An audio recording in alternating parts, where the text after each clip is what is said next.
Niaje watu wangu wajanja, watu wangu wa power, ni mimi Cairo ule msee wenyu wa wisdom. Natoka na boys wangu mjanjes Jemo ndo huyo. Cairo niaje. Buda. Nikatazwa hiyo. Niaje? Uko fiti? Kabisa. Mko aje wase? Mko fiti I hope. Wewe Jemo uko aje? Mimi niko poa sana. Niko fiti. Acha. Furaha sana kuwa hapa hivi. Uko kwa YouTube? Mimi niko kwa YouTube. Wewe endelea kuwa poa. Location yake ni uko na pin address huko hiyo. Si web address. I don't use pins. Okay, I'm sorry. Siko najua ni Spider. You apologize. Spider-Man. Sawa. Karibuni sana kwa lesson yetu ya leo wase. Tunawapenda sana. This is our third lesson leo. Last time tulifanya kitu noma. Tulianza na introduction alafu tulienda kwa blessing of wisdom. Tulienda kwa wapi? X zile za nini? Tulienda kwa the value of wisdom. Nilikuwa najua. Ulikuwa unajua nini? Nilikuwa najua. Ya tatu ndio ilikuwa the blessing of wisdom. Yes. The blessing of wisdom tulisoma vitu kadhaa. So kama ule msemo mwenye mlikuwa mnawatch na yeye ndio mko naye sahi, muulize what did you learn last time about the blessing of wisdom. Mimi sana nilibambika na venye tulimaliza. Manze tuliongea story ya Yesu. Yesu tu. Na leo tunaendelea na hiyo story. Tulisema ati kukuwa blessed ni kukuwa na Yesu. That's the best blessing unaweza pata kwa maisha yako yote. And so today lesson number 3. Ama number 4. Number 3. The first one was an introduction. Ya kwanza ikuwa lesson. Kwa hivyo introduction ikwangi. 3 or 4 we can forgive you.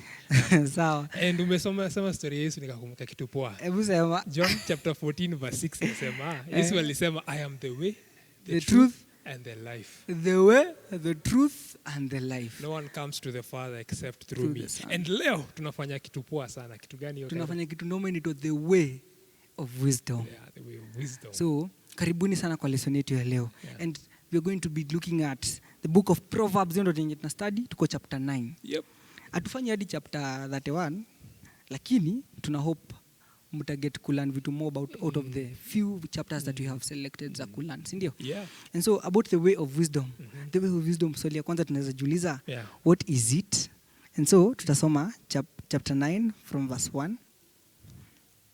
Hata kabla tusome, niko na kitu yenye nataka kuambia wase. Ambia watu. Wase, kenye inafanyika kwa book ya Proverbs ni kitu noma sana. Every one of the chapters inaanza na an invitation for you to embrace what wisdom is. Na pia chapter 9 sasa inatu invite sasa ku embrace wisdom ni nini na kuelewa what its way actually is.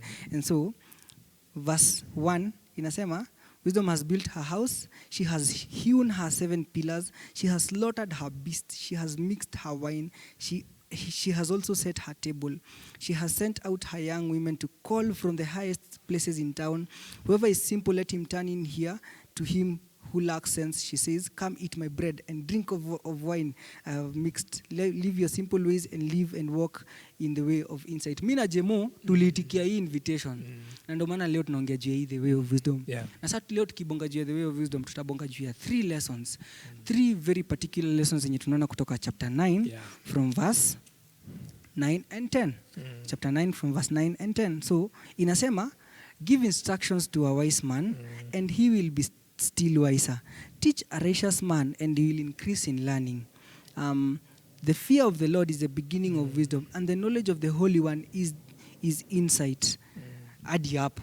So from those 2 verses tunapata 3 lessons. Lesson number 1 ni gani Jemo? Ya kwanza nye umesoma, give instruction to a wise man. Kwa ya kwanza ni instructions. So about giving instructions. Sasa hii ndi saa yenye tunapewa instructions mob sana. Na wazazi, mom and dad, kila mtu. Think about it like this. Hawa watu wenye wanakupa instructions wakiwa 1 na experience. Wanajua kenye wamego through in life. Number 2, wako na the best interest for you at heart. So therefore wakikwambia ufanye ABCD, wanajua in the long run ni wewe itakuja kusaidia. Now think about it like this also. Now to God. See, Bible inasema children obey your parents in the Lord. Sindio? Now let us talk about in the Lord. If you take instructions according to what God says, then he considers you a wise person. And then he says about you, if you take the instruction that he gives you, utakuwa hata wiser kuliko venye uko sahi. So imagine kuchukua instruction ya mom na dad ama your guardian inafanya ukuwe wiser. But also kuchukua instruction ya God inafanya ukuwe way more wiser. Lesson number 2 ni gani Jemo? Yeah, the pili ni teach a righteous man and he will increase. Teach a righteous man. So ni about being teachable. So lesson ya pili tunataka kuuliza, wewe ni mse unaweza funzwa? Can you be able to easily learn from what people tell you? So lesson kenye si tuna draw from ni hii. Saa hii mna learn vitu mob sana.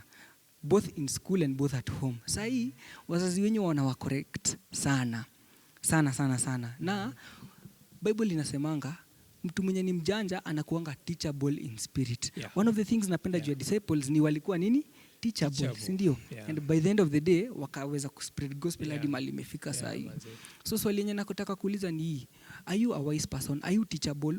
Ukiambiwa correction, ukikuwa corrected na mom na dad, ama na ule mse mwenye ataka correct mwenye ako older than you, unaonanga kama mse anataka kunikazia maisha ama unakuanga like una take a back seat, unaona kenye anajaribu kukuambia, una think through it na una make a decision out of it. Na una change, unakuwa a better person, si ndio?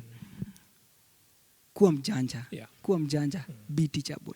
Ya tatu na ya mwisho ilikuwa gani Jemu? Very, very familiar. We've talked about it so many times. The fear of the Lord. The fear of the Lord is the beginning of what? Of wisdom, si ndio? And so, kwa hii lesson sasa kutoka tumeanza na taking instructions, learning, being teachable, and number 3 now, the fear of the Lord. Hakuna venye hizo mbili zingekuwa independent out of the Lord. Tulisema the fear of the Lord, hebu uliza mtu mwenye mnaona wachina yeye kama anakumbuka ni nini. Lakini si tulisema the fear of the Lord ni very simple. Si ati kuwa na uoga ile ya ati nitachapwa na teacher ya homework. Hapana, hiyo si uoga ya Mungu. The fear of the Lord ni unaelewa kenye Mungu ako about na una stand for it. That is the fear of the Lord. So jiulize, kwa lesson 1, 2 na 3 tumekuambia zile vitu zenye God ana require from you. Utastand na yeye ama utastand against yeye. That way utaweza kujua what truly it means to fear the Lord. If you fear the Lord, you do the instructions that you're given. If you fear the Lord, you are teachable. And if you fear the Lord, you fear the Lord. And you're also wiser and knowledgeable. And at the end of the day, una live a righteous life. But kuna wase Jemo. Kuna wase fulani hawa ndo wanajionanga wamefika. Kwa mtaa unaitwa Mahuru. Mahuru ama Mauru. Mauru, whatever. Alia ukianzia umesema the way of wisdom, and every time we start a chapter kuna kuanga na invitation by wisdom. In chapter 9 there's also an invitation. But from folly. Wacha. Foolishness in other words. Hii lugha yetu mtaa inasema invitation ya ufala. Bana. Ya umblaina. Hebu tueleze ni nini? Wisdom of folly. Sorry, the way of folly. It is not wise at all. Not wise at all. It's very foolish. Same chapter 9, but from verse 13. Tutasoma hadi 18. Hivi ndio inasema, the woman folly is loud. She is seductive and knows nothing. She sits at the door of her house. She takes a seat on the highest places of the town, calling to those who pass by, who are going straight on their way. Whoever is simple, let him turn in here. And to him who lacks sense, she says, stolen water is sweet, and bread eaten in secret is pleasant. But he does not know that the dead are there, that her guests are in the depths of Sheol. So guys, this is the way of folly. And there's something imesema hapo hivyo. The woman folly that has been personified here. In verse 15 we see someone is going on their way. Straight on their way. Ako on a path. So picture say probably in a very straight path. Akitembea tu. Just picture them in your mind with me. And then the woman folly comes. So the woman folly could be bad company. Remember you guys talked about bad company? Could be anything. Could be anyone or anything. It says, whoever is simple, let him turn in here. So, whoever is simple, I'm sorry guys. Let him turn in here. Okay, fine. So they were straight on their path. Please forgive him with me. I have to endure my Lord. Yeah? Be wise and forgive him. Thank you.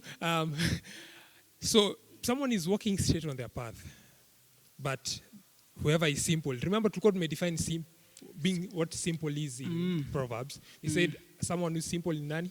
Simply a person who is swayed by the wind. Yes. Yeah, anaenda na upepo. Bendera, ule ni bendera tu anafuata upepo. So whoever is simple, acha atan, aingie. So uko straight on your path, alafu unakuwa lured, umeingia kwa kakichochoro fulani. Yeah. Umeanza kupotea. Because you're not walking in wisdom. Unaona, mimi ni mjanja, naweza jificha ficha. Nimetoka hii straight path where there is light. Nimeenda huko hivyo kwa giza pale wase wanioni, lakini naweza jificha ficha.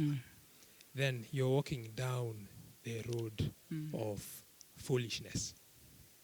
Alafu Biblia inaendelea inasema, she starts seducing you na kuambia stolen water is sweet. Tufanye kitu hatajulikana, hawako hizo vitu zote. Start indulging in whatever the woman folly will lure you into. Then verse 18 says something. But he, the one who has been lured from the way, the straight way, he does not know that the dead are there. Yani mi niko na Yesu na bado nimekufa. Umekufa msee. Juu umetoka the straight path. Yeah. Why? Because you're simple. You are easily swayed. Hukuwa na msimamo dhabiti. Ulikuwa neither yes. And he who reproves a wicked man incurs injury. Do not reprove a scoffer, or he will hate you. Reprove a wise man, And he will love and he you. will love you. Yeah. But mse mwingine, the who has been lured out of the straight way, they will hate you for reproving them. So the challenge now is, the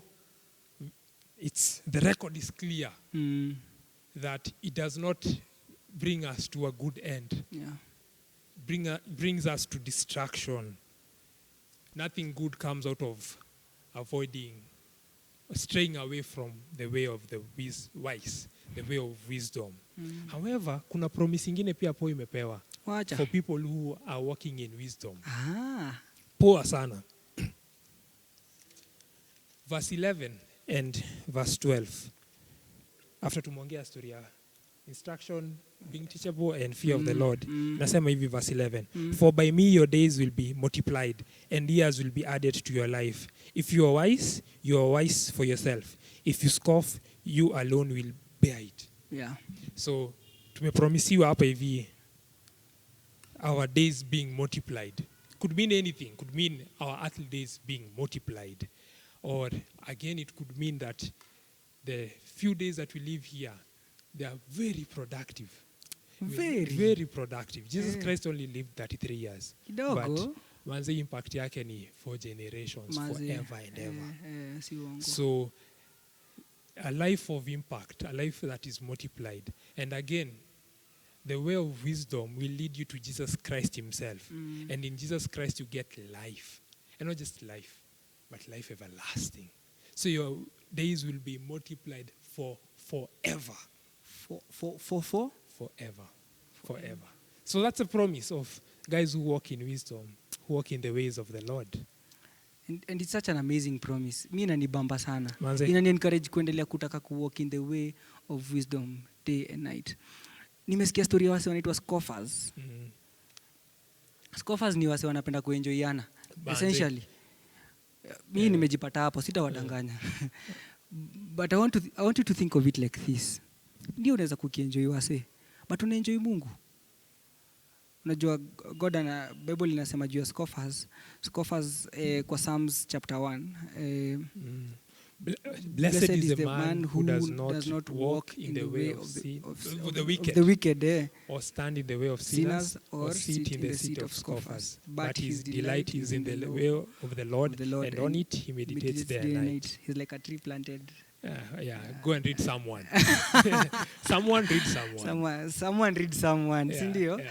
And I want you to think of it like this. Anyone who is a foolish person is considered a scoffer in the eyes of the Lord, because you are against what he teaches you. Ni kama una laugh at his rules. Ni kama uko don't fornicate. So mazee wewe ni scoffer. Just check it out. Na nimependa hiyo promise ya wisdom juu pia at the end of eternity hizi sins zenye tunajaribu kufanya hapa kujisatisfy, God atatusatisfy to the utmost. So tukimalizia nataka kuonyesha kitu noma, memory verse hata. Jemo next time tukikam tukue na hii memory verse kwa kichwa. Sawa, Promise. next time. So let's turn together with me in James chapter 3. See James ile ya Bible.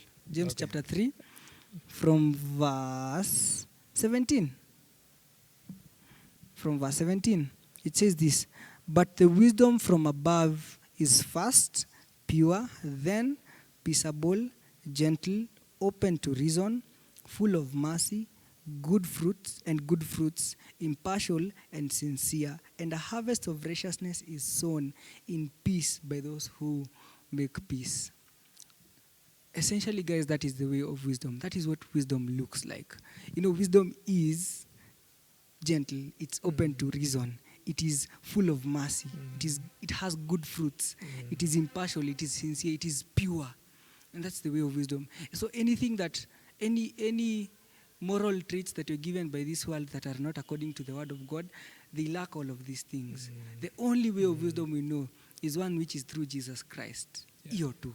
Na Jesus Christ alituambia, na kwa word yake imesema, this is how the way of wisdom looks like. So embrace the way.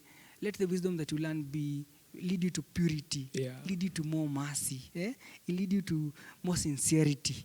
Na ikuwe na good fruits. Good fruits that both the people of this world can see and ones that the Lord can also see. And then inasemanga kwa Bible hapo, at the end of the day ata give you a pat on the back. Akwambia aje Jemo? Good and faithful servant. You have done me well, sindio? Lakini kwa wewe mwenye unajaribu kudilidali hapo katikati, in Matthew anasemanga that you shall call me Lord, Lord. Nitakwambia get out of here. I don't know you. Hiyo ni woga. Na ni woga mzuri. So I say embrace this and learn from what you have taught you. That is all from us today. We hope you will continue to learn. We hope you will continue to watch this. And more to that, read the word and practice it. Anything else, Jemo? Drops mic. Kwa heri wase. Kudos.